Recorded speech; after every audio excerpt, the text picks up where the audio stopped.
জয়গুরু। পরম দয়াল শিশি ঠাকুরের শ্রীচরণে জানাই ভূমিষ্ঠ প্রণাম। আপনাদের প্রতি প্রত্যেককে জানাই রানন্দিত জয়গুরু। আজ ইষ্ট প্রসঙ্গে আলোচনা করব। পরম দয়াল শিশি ঠাকুর একটি বিশেষ খাবার খেতে বললেন, যে খাবারটা খেলে আমরা সব দিক থেকেই উপকার পাবো। কি এমন সেই খাবার? এছাড়াও আজকে আমরা আলোচনা করব যে যারা যারা নিরামিষ খাচ্ছেন, স্পেশাল 11টা ফুডের নাম, স্পেশাল 11টা খাবার নিয়ে আমরা আলোচনা করব। সে 11টি খাবার খেলে কোন দিক দিয়ে যে কী উপকার হয় সেসব নিয়েও আজকে আমরা আলোচনা করব। তো শ্রী শ্রী ঠাকুর একবার বলেছিলেন, আমলকিকে বলা হয় সর্বরোগ হর। ওতে যে কি রোগ সারে না আমার জানা নেই। একদিন পাল্লারে বসে আছেন তিনি, একজন ভক্ত এসে ভূমিষ্ঠ হয়ে প্রণাম করলেন, বললেন, দয়াল, আমার বিয়ের পর বহু বছর কেটে গেছে, এখনো পর্যন্ত ছেলেপুলে হয়নি। এই নিবেদন শুনে ঠাকুর সংক্ষিপ্ত উত্তর দিলেন, নিয়মিত আমলকি খেও। কখন খেতে হবে, কতবার খেতে হবে, এসব কোনো প্রশ্ন না করেই পরমানন্দে সেই সেবক বিদায় নিলেন। 6 মাসের মধ্যে তার দুঃখ ঘুচে গিয়েছিল। স্ত্রীর কোল আলো করে বছর ঘুরতে এসেছিল সন্তান। এই ঘটনার কিছুদিন পরেই আরও একদিন আবার একই ধরনের ঘটনা ঘটে। বাইরে থেকে কোনো শিষ্য এসেছিলেন সৎসঙ্গ আশ্রমে। তার সমস্যা ছেলেপুলে না হওয়ার ঠিক বিপরীত। তিনি শ্রী শ্রী ঠাকুরের শ্রীচরণে প্রার্থনা নিবেদন করে বললেন, ঠাকুর, আমার 5টি ছেলে মেয়ে আছে। লোকে বলছে, ডাক্তারও বলছে অপারেশন করিয়ে নিতে। আমার ইচ্ছা, আপনার অনুমতি না নিয়ে কিছুই করব না। এ বিষয়ে আপনি কি বলেন? অন্য কোথাও কথা না বলে শ্রী শ্রী ঠাকুর তাকেও বললেন, আমলকি খেও। সেই ভক্ত সানন্দ চিত্তে অবনত মস্তকে প্রভুর আদেশ শিরোধার্য করে চলে গেল। বাণী লেখকরা পরস্পরের মুখ চাওয়াচাওয়ি করে স্মিত হাস্য বিনিময় করলেন।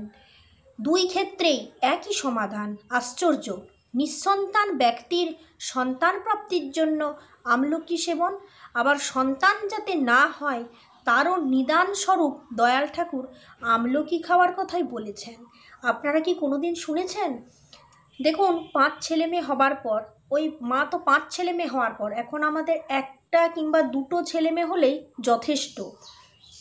দুটো মেয়ে কিংবা দুটো ছেলে কিংবা একটা ছেলে একটা মেয়ে হলেই যথেষ্ট। তো সেক্ষেত্রে আমরা কি করি? অপারেশন করে নেওয়ার ব্যবস্থা করি। কিন্তু ঠাকুর বললেন আমলকি সেবন করতে। তাই আপনাদের আমি বললাম, এই যে আলোচনাটা আজকে খুব উপকারী আলোচনা, আপনারা প্রত্যেকেই শুনুন। এটা আমি কোনোদিন শুনিনি আমলকি খাওয়ার কথা, কিন্তু ঠাকুর বললেন। আবার ছেলেপুলে হয়নি, সেক্ষেত্রেও আমলকি খাবার কথা বললেন। শ্রী শ্রী ঠাকুরকে একথা জিজ্ঞাসা করায় তিনি অপূর্ব রহস্যপূর্ণ ভঙ্গিমায় মুচকি হেসে বললেন, ওটা দুই দিকেই দেখে। এই কথাটি দয়াল ঠাকুর আপন নয়ন ভ্রুকুটি শ্রী মুখমণ্ডলের অপূর্বভাবে এবং তদনুরূপ ভাষায় এমন করে অভিব্যঞ্জিত করলেন যে এই অমীয় অবিস্মরণীয় ঘটনাটি অত্যন্ত মধুময় হয়ে উঠল। এই ঘটনার 1 সপ্তাহের ভিতর আরও একটি ঘটনা ঘটে। শ্রী শ্রী ঠাকুরের নিকট সেবারতা সরোজিনী মা সেই দিন প্রার্থনার পর ঠাকুর ঘরে পাল্লারে এসে অশ্রুসিক্ত নয়নে শ্রী শ্রী ঠাকুরকে বললেন, ঠাকুর, আমার গরু 3 লিটার দুধ দিত, 2 দিন ধরে বসেই আছে, আর উঠতে পারছে না। কি অসুখ হলো? কেন হঠাৎ দুর্বল হয়ে গেল? আমি তো কিছুই বুঝতে পারছি না। এইবারও শ্রী শ্রী ঠাকুর অত্যন্ত সহজভাবে আগের মতোই আবার বললেন, আমলকি খাওয়াস। পরের দিনই সন্ধ্যাবেলায় সরোজিনী মাকে আনন্দবিহল অশ্রু নিয়ে হাত জোড় করে শ্রী শ্রী ঠাকুরকে বলতে শোনা গেল, ঠাকুর, রাত্রে আমলকি জলে ভিজিয়ে রেখেছিলাম, সকালে ওই জল গরুকে খাইয়ে দিয়েছিলাম। 1-2 ঘন্টার মধ্যেই গরু হুড়হুড় করে দাঁড়িয়ে পড়ল। একথা শোনার সাথে সাথেই দয়াল ঠাকুর অত্যন্ত খুশি হয়ে বললেন, দেখো দেখো আমলকিতে কেমন গুণ। তাহলে আপনারাও 3টে ঘটনা শুনলেন, আমিও 3টে ঘটনা পড়লাম। আমলকি হজমে সাহায্য করে, স্টোমাক অ্যাসিডে ভারসাম্য বজায় রাখে, লিভারকে ভালো রাখে, মাথায় রক্ত সঞ্চালনে সাহায্য করে, হার্ট সুস্থ রাখে।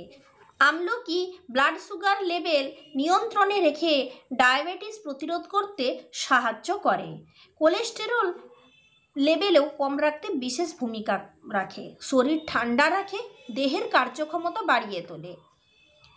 রিপোর্ট বলছে ডায়াবেটিক ইঁদুরের উপর চালানো এক গবেষণায় দেখা গেছে আমলকির রস রক্তে চিনির মাত্রা কমাতে সাহায্য করে, স্মৃতিশক্তি বাড়াতে, হৃদরোগের ঝুঁকি কমাতে, শরীর থেকে অপ্রয়োজনীয় মেদ ঝরাতে। আমলকির জুস অ্যাজমার জন্য বিশেষভাবে উপকারী। আমলকি গুঁড়োর সঙ্গে সামান্য মধু মাখন মিশিয়ে খাওয়াতে পারেন। আমলকি গুঁড়োর সঙ্গে সামান্য মধু মাখন মিশিয়ে খাওয়ার আগে খেতে পারেন, এতে খিদে বাড়বে। 1 গ্লাস দুধ বা জলের সঙ্গে আমলকি গুঁড়ো সামান্য চিনি মিশিয়ে দিনে 2 বার খেতে পারেন, অ্যাসিডিটির সমস্যা কমবে। আমলকি মাঝারি আকারে টুকরো করে ফুটন্ত জলের মধ্যে দিয়ে নরম করে নিন, জল ঝরিয়ে ঠান্ডা করতে দিন, নুন আদা কুচি লেবুর রস মাখিয়ে রোদে শুকোতে দিন, একটি এয়ারটাইট পরিষ্কার জারের মধ্যে রেখে দিন, নষ্ট হবে না। এরকমভাবে আমরা আমলকি খাই। আমলকির আচারও খাওয়া যেতে পারে, হজমে দারুণ সাহায্য করে। আমলকিতে সামান্য নুন লেবুর রস মাখিয়ে রোদে শুকোতে দিন, শুকনো আমলকি রোজ খান। এই হলো আমলকির গুণাগুণ। আপনারা আমলকি এমনি যখন বাজারে বিক্রি হয় তখন তো কাঁচা আমলকি খেতেই পারেন, তার সাথে সাথে শুকনো আমলকিও পাওয়া যায়, কিংবা কাঁচা আমলকির যখন দাম কম থাকবে, বাজারে বেশি থাকবে, তখন সেই আমলকিকে আপনারা এনে নিজে ঘরোয়া পদ্ধতিতে ভালোভাবে শুকনো করে জারে ভরে রাখুন, প্রতিদিন একটি করে সেবন করুন। স্মৃতিশক্তির যাদের সমস্যা, স্মৃতিভ্রমের সমস্যা, তারাও কিন্তু আমলকি খেতে পারেন। পুরো শরীরটাকে সুস্থ রাখে, সব দিকটাই দেখে আমলকি। এরপর আমি আপনাদের আলোচনার শুরুতে বলেছিলাম মোট 11টি খাদ্যের নাম বলবো। খেজুর, খেজুরে রয়েছে প্রচুর পরিমাণে ফসফরাস ও অন্যান্য উপকারী উপাদান, যা মস্তিষ্ককে ক্ষুরধার করে এবং হৃদরোগের সম্ভাবনা কমায়। খেজুর খেতেই হবে, ফলের মধ্যে খেজুরটা অবশ্যই রাখুন। মধু, এটা হলো একটা। 2 হচ্ছে মধু। স্বাস্থ্য সংক্রান্ত উপকারিতায় কোনো খাবার সম্ভবত মধুকে টেক্কা দিতে পারবে না। সমস্ত রোগের নিরাময় করতে মধুর প্রয়োজন। এতে রয়েছে নানা ধরনের vitamin, antioxidants, potassium, phosphorus, magnesium ইত্যাদি। হার্ট ও মস্তিষ্কের জন্য মধু এরকম প্রয়োজনীয়। ঠাকুর একবার একজনকে বলছেন, তোমরা ওদের গোষ্ঠী শুদ্ধ মধু খাওয়া লাগে।